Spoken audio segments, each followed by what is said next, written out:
बिस्मिल्लाहिर्रहमानिर्रहीम। अस्सलाम वालेकुम नाज़रीन, आप यूट्यूब चैनल देख रहे हैं। मैं इमरान खान हूँ। आसिम मुनीर साहब जो हैं वो ईरान पहुँचे, जहाँ पे उनका इस्तकबाल किया गया।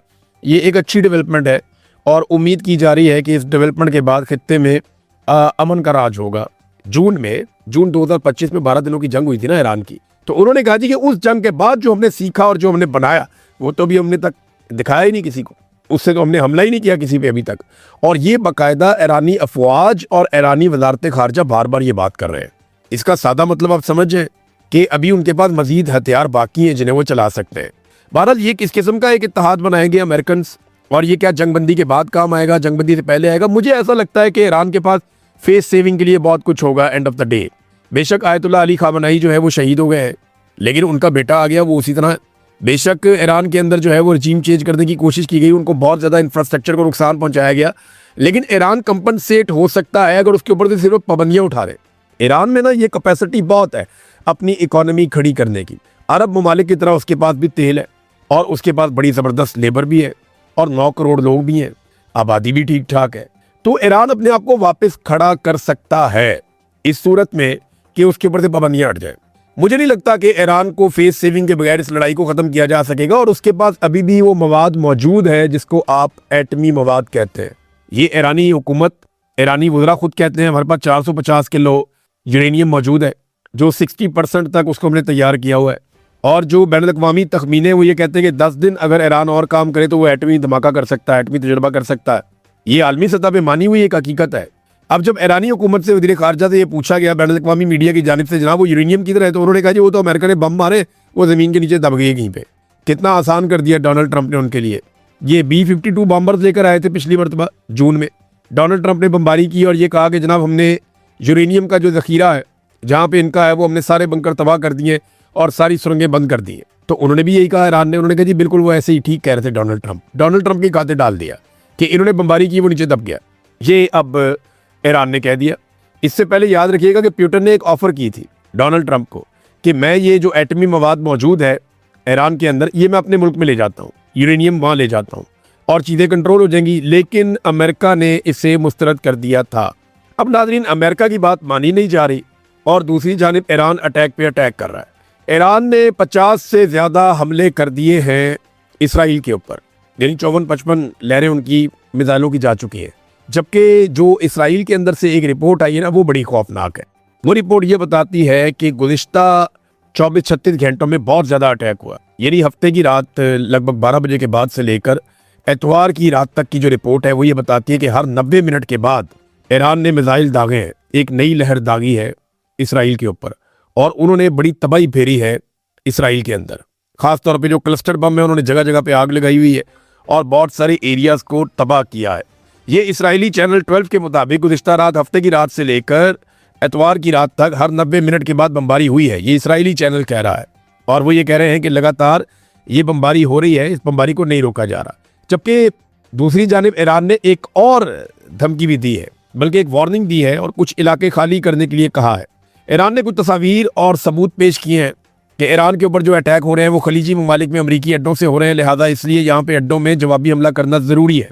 लेकिन साथ ही ईरान ने यह कहा कि फ़ौजी मकामात के अलावा जहाँ पे कोई अटैक हो रहे हैं या किसी तनसीब के ऊपर अटैक हुआ तो वो हमने नहीं किया, वो अमेरिका या इसराइल कर सकते हैं ताकि अरब ममालिक ईरान के साथ लड़ पड़े।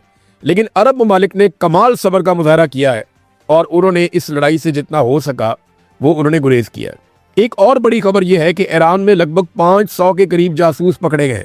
बहुत सारे गद्दार पहले भी थे ईरान में, अभी भी बहुत सारे गद्दार हैं। ये प्रॉब्लम रहती है गरीब मुल्कों के अंदर, वहाँ पे गद्दार बड़े आराम से मिल जाते हैं। तो यहाँ पे ईरान में जो गद्दार मिले हैं वो 500 के करीब बताए गए हैं और ये खबर दी है पुलिस चीफ ने।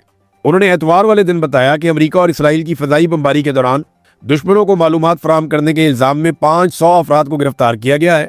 इनमें लगभग आधे अफराद वो हैं जो सरकारी ओहदों के ऊपर बैठे हुए थे और गिरफ्तार किए गए बाद मुश्तबा अफराद पर मुबैना तौर पर हमलों के अहदाफ की निशानदेही या हमलों के मकामात की फिल्मबंदी के फुटेज दुश्मनों तक पहुंचाने के इल्ज़ामात भी हैं। ईरान ने दुबई और दोहा के हवाले से कुछ वार्निंग जारी की है और कुछ इलाकों की निशानदेही की है। इस निशानदेही में ईरान ने कहा है कि जनाब यहाँ से जो मकामी लोग हैं वो निकल जाएं, क्योंकि उनकी इत्तला के मुताबिक यहाँ पे अमरीकी फ़ौजी छुपे हुए हैं और वो अमरीकी फ़ौजियों पे अटैक करना चाहते हैं। अब वहाँ खलबली मच गई है, लोग वहाँ पे आपको पता है उजलत के अंदर निकलेंगे। जब इस किस्म की वार्निंग जारी की जाएगी तो ऐसे ही होगा। फिर अमेरिका की फ्रस्ट्रेशन का अंदाज़ा आप यहाँ से भी लगा सकते हैं कि ना सिर्फ डोनाल्ड ट्रंप आलमी सतह पे गुस्सा कर रहे हैं, कभी नेटो के ऊपर, कभी किसी और मुल्क के ऊपर, कभी किसी और पे चढ़ाई कर रहे हैं, बहुत उजलत में है और बहुत घबराहट का शिकार है। डोनाल्ड ट्रंप की फ्रस्ट्रेशन खत्म नहीं हो रही। उसने एक काम किया था मकबूलियत के लिए, वो उल्टा पड़ गया उनमें। अमेरिका के अंदर भी मीडिया पे चढ़ाई कर दी है पीट हेग्सेट में, और उसने जो है वो अमेरिकी मीडिया को लताड़ के रख दिया। उसने कहा जी आपको डोनाल्ड ट्रंप से दुश्मनी है, आप डोनाल्ड ट्रंप से नफरत करते हैं, और डोनाल्ड ट्रंप से नफरत जो है वो आपके डीएनए में, आपके खून में है। कोई भी सदर अमेरिका का ऐसी कामयाबियों का ख्वाब भी नहीं देख सकता था जो डोनाल्ड ट्रंप ने कर दिखाया है।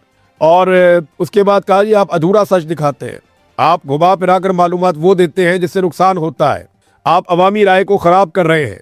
36 घंटे तक एयरफोर्स का जहाज उड़ाना कितना मुश्किल है, कभी आपने इसके ऊपर रिपोर्टिंग की है? कभी आप इसके ऊपर स्टोरीज कर रहे हैं? आप अवामी राय को खराब कर रहे हैं।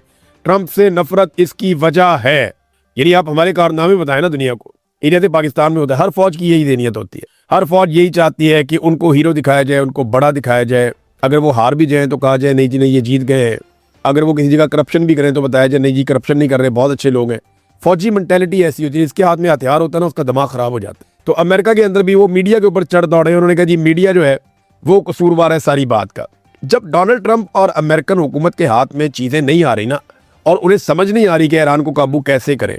देखिए ईरान का नुकसान बहुत ज़्यादा हुआ है। मैं आपको फिर बार बार कहता हूँ कि जब मैं ये कहता हूँ कि ईरान अच्छी लड़ाई लड़ रहा है तो इसका मतलब ये नहीं है कि ईरान को मार नहीं पड़ रही, ईरान को ज़्यादा मार पड़ रही है। और मैं पहले दिन से एक बात कह रहा हूँ कि ईरान को जो एक चीज़ संभाल के रखनी पड़ेगी वो चेन ऑफ कमांड है।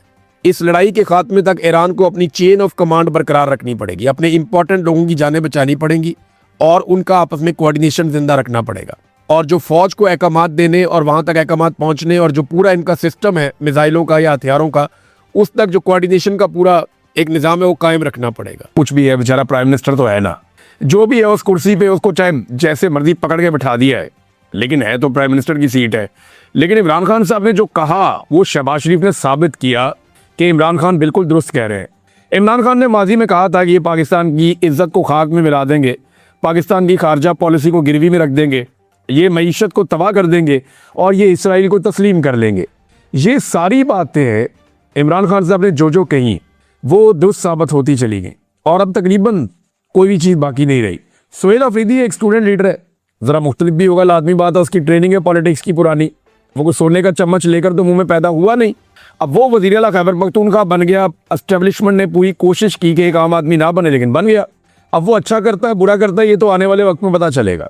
सुहेल अफरीदी के सामने इम्तिहानात बहुत बड़े हैं और सफ़र बड़ा लंबा है।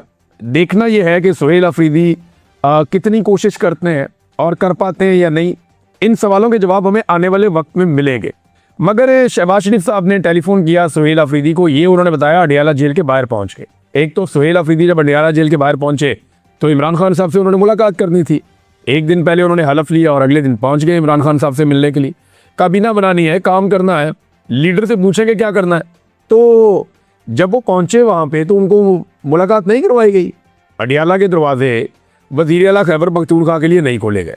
अब ये दरवाजे खुलवाने के वज़ीर आला के पास 100 तरीके होते हैं, लेकिन सुहेल अफरीदी ने कहा जी मैं पहले सारे कानूनी तरीके तैयार करूँगा, मैं अदालत में जाऊँगा, मैं दरवाज़ा खटखटाऊँगा, जो आइनी और कानूनी फोरम है उन तमाम के ऊपर मैं दरख्वास्त करूँगा कि मेरी इमरान खान से मुलाकात करवाई जाए।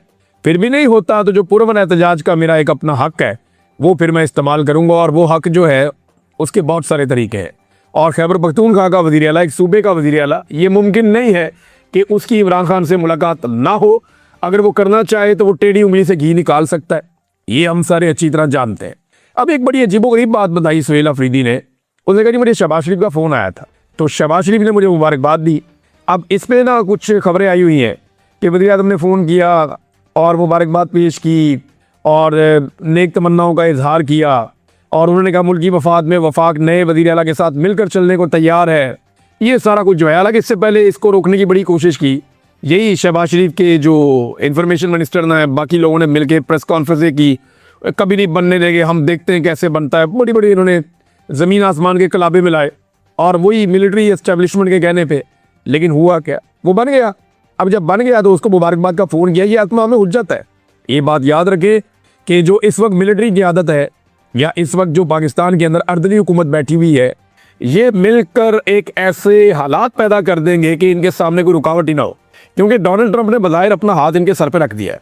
अब ऐसी सूरत हाल में ये कोई रुकावट बर्दाश्त नहीं करेंगे, सबको अपने इक़्तिदार को तूल देना है। और इन सबको पता है कि अवाम इनकी दुश्मन है। जिस दिन ये अवाम के हत्थे चढ़ गए, अवाम इनकी तबीयत साफ कर देगी, ये सारे जानते हैं, अच्छी तरह जानते हैं। लिहाजा अब वो हर वो रास्ता बंद करेंगे जहां से उन्हें इस बात का खदशा हो कि अवाम उनके सामने आकर खड़ी हो सकती है। तो शहबाज शरीफ को सुहेल अफरीदी ने कहा जी कि अवाम को कोई सज़ा नहीं मिलनी चाहिए सियासी मामलात के हवाले से, मैंने अपने लीडर से मिलना है, तो मैं आपको बता रहा हूँ कि मेरी इमरान खान से मुलाकात करवाई जाए।